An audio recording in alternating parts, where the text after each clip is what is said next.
In September 2019, one of the most spectacular corporate implosions in modern history began in public, in real time, over the course of about 6 weeks. WeWork, officially called We Company, had filed documents to go public on the New York Stock Exchange. Its most recent private valuation was $47 billion. Its founder and CEO was a 6'5" Israeli-American named Adam Neumann, who had been photographed surfing on his private jet, who had trademarked the word "we," and then sold it back to his own company for $6 million, who had reportedly smoked marijuana on that private jet while flying over international waters, and who had structured his control of WeWork in a way that gave him approximately 20 votes per share versus the 1 vote per share held by ordinary investors.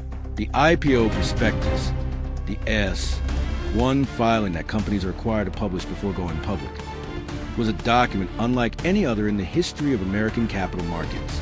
It used the word community 150 times. It described WeWork as a technology company, despite the fact that its business was renting office space.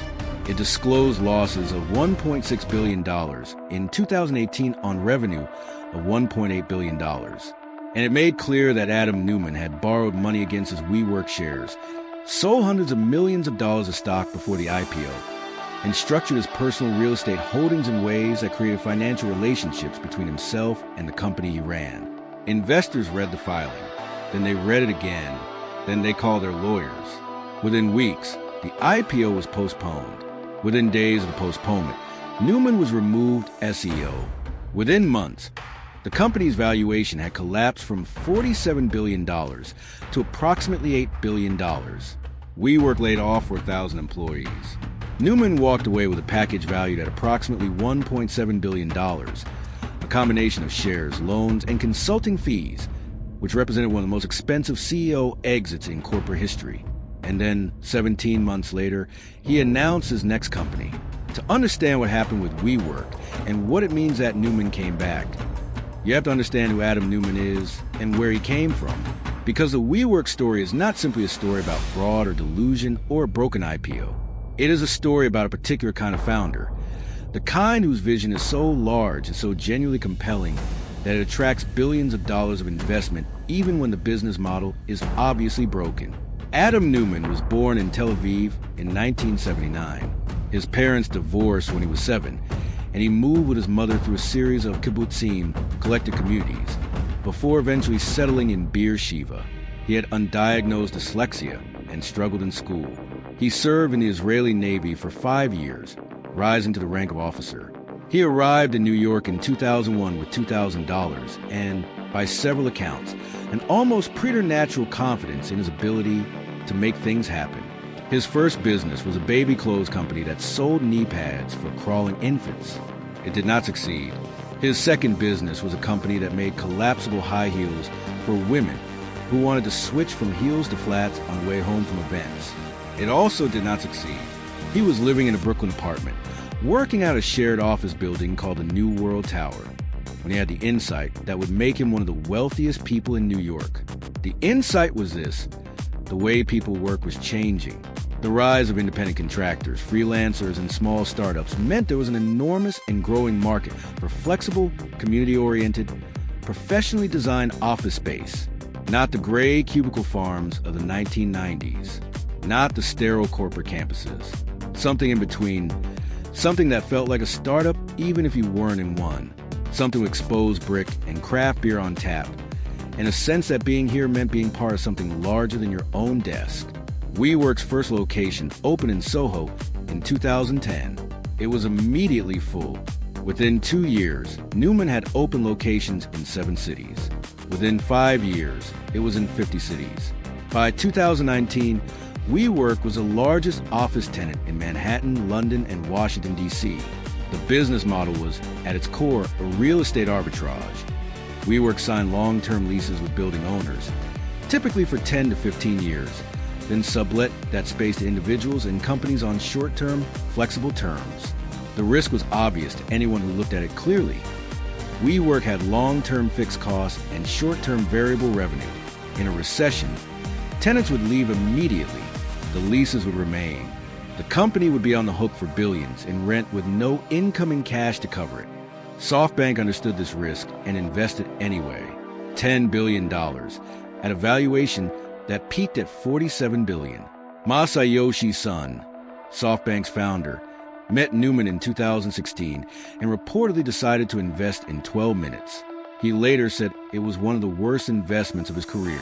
When the IPO collapsed, the recriminations were swift and in some ways unfair. Yes, Neumann had made decisions that benefited himself personally at the expense of the company.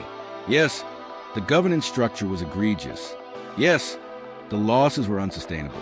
But the core insight that people wanted better, more flexible, more community-oriented work environments was not wrong. The pandemic proved it in reverse. When people were forced out of offices, many of them never went back to the kind of office they had left. The world moved toward exactly the kind of flexible arrangement that WeWork had bet on. Neumann just ran out of time before the world caught up to the vision. In February 2022, Andreessen Horowitz, one of the most respected venture capital firms in Silicon Valley, announced it was leading a $350 million funding round for Adam Neumann's new company. The company was called Flow. Its concept, applying the WeWork model not to offices, but to residential real estate, a network of branded apartment buildings with community amenities, flexible lease terms, and a sense of belonging that standard apartment complexes don't provide. The investor who lost the most money on WeWork, SoftBank, which wrote down billions, did not fund Flow, but Andreessen Horowitz, with its full knowledge of what happened at WeWork and its full knowledge of who Adam Neumann is as a person and as an operator, wrote the check anyway. Mark Andreessen's investment memo was direct about why. The housing market was broken, the insight was correct, and Neumann's ability to attract talent and capital and execute at speed was a genuine and rare asset regardless of what happened at WeWork. As of this recording, Flow has not yet launched publicly.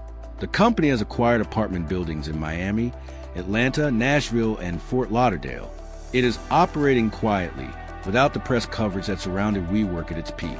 Neumann, who spent a decade being one of the most publicly visible CEOs in the world, has become almost entirely invisible. There is something almost poetic about this.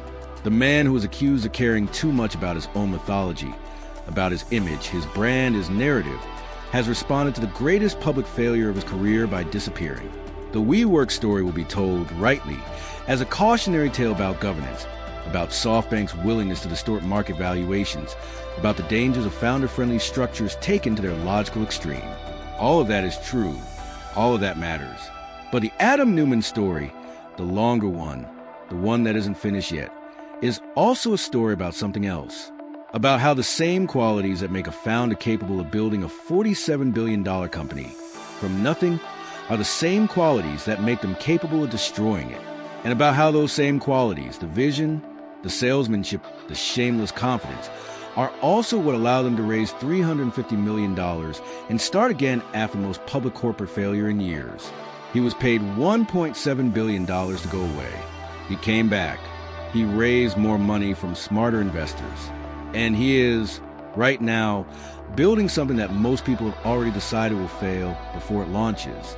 That is, depending on your perspective, either the most absurd thing in American business or the most American thing in American business. Subscribe to The Reckoning. Every week, the true story behind the empires the world thinks it already understands. Next week, he was the CFO of a company that the SEC accused of being one of the largest frauds in American history. He was the only person in the room who tried to stop it. He was fired for it. 3 years later, he was the key witness that put the CEO in prison. The Enron whistleblower story, the one the documentaries left out. Subscribe, hit the bell, because in the world of corporate power, the most dangerous person in the room is never the one doing the most talking.